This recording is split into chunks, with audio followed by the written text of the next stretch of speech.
Ketua DPR RI Puan Maharani dan para Wakil Ketua DPR RI Lodwig F. Paulus, Muhaimin Iskandar, dan Rahmat Gobel berpamitan di Jakarta.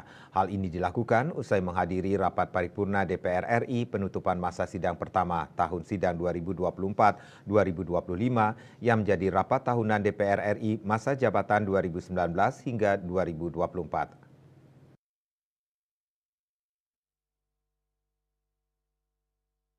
Dalam konferensi persnya kepada awak media di gedung DPR RI, Ketua DPR RI Puan Maharani dan para Wakil Ketua DPR RI Lodwig F. Paulus, Muhaimin Iskandar, serta Rahmat Gobel berpamitan usai menghadiri rapat paripurna DPR RI penutupan masa sidang 1 tahun sidang 2024-2025 yang menjadi rapat tahunan DPR RI masa jabatan 2019 hingga 2024. Ia juga menyampaikan permohonan maaf atas segala kekurangan selama menjalankan tugas menjadi pimpinan dan anggota DPR RI selama 5 tahun bekerja, serta menyampaikan apresiasi kepada awak media yang telah banyak membantu mengawal tugas-tugas DPR RI selama ini.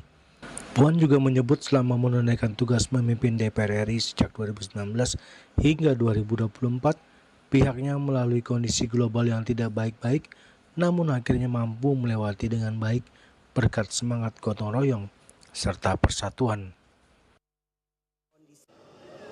Ya, alhamdulillah bahwa baru saja kami melaksanakan rapat paripurna terakhir DPR RI periode 2019-2024 tanggal 30 September 2024. Ini sudah menyelesaikan tugas kami selaku pimpinan DPR RI selama 5 tahun di tengah kondisi global yang pada waktu itu tidak baik-baik saja sampai akhirnya alhamdulillah hari ini semuanya bisa berjalan dengan baik dengan semangat gotong royong bersama dan persatuan bersama kami pimpinan beserta seluruh anggota DPR RI dan fraksi-fraksi dari awal terpilih hingga saat ini tanggal 30 September 2024 semuanya kompak, solid menjalankan tugas konstitusional. Kalaupun kemudian ada dinamika, semuanya itu bisa kami selesaikan secara baik, musyawarah dengan mufakat, kami cari titik temunya. Karenanya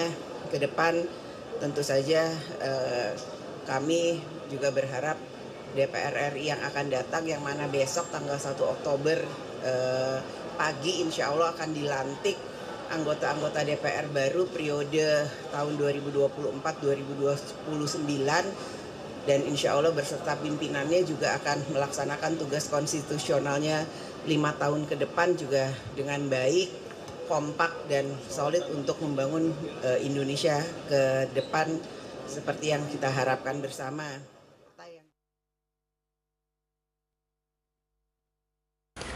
Puan juga berharap DPR RI periode selanjutnya dapat mempertahankan citra baik DPR RI periode 2019-2024 yang disebutnya berada pada urutan ke-6 dengan skor 62,12% atau sangat tinggi di antara lembaga-lembaga pemerintah berdasarkan hasil survei.